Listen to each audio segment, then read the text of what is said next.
Alors la PrEP, c'est effectivement une nouvelle méthode qu'on appelle biomédicale de prévention de l'infection par le VIH.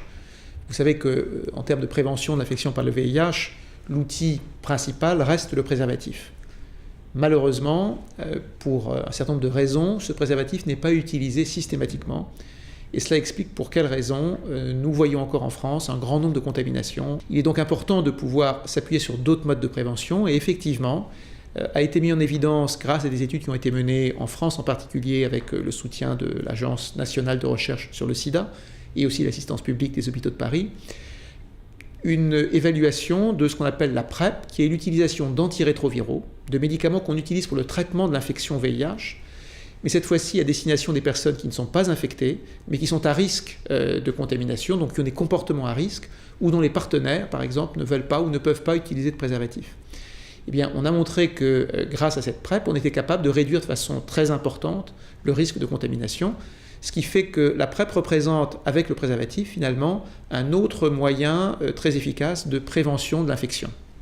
Si initialement la PrEP ne pouvait être prescrite que dans les centres spécialisés à l'hôpital,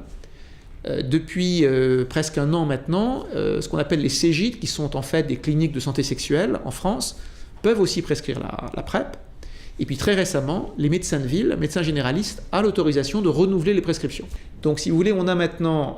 un certain nombre d'outils entre l'amélioration du dépistage, le traitement immédiat des personnes infectées, qui on le sait réduit de façon considérable la transmission à leurs partenaires. Et d'autre part, la PrEP pour les personnes qui ne sont pas encore infectées mais qui sont à risque. On espère pouvoir montrer dans les années qui viennent une diminution importante de l'épidémie dans les groupes les plus touchés aujourd'hui.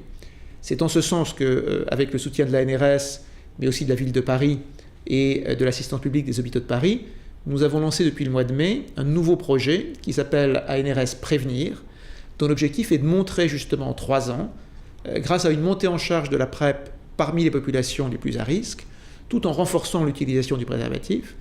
comment est-ce qu'il est possible de mesurer un impact sur l'épidémie en région d'Île-de-France. Et la région Île-de-France a été choisie car c'est la plus touchée en France par l'épidémie. L'AP-HP a largement accompagné le développement de la PrEP en Île-de-France, puisque la PrEP est disponible aujourd'hui dans un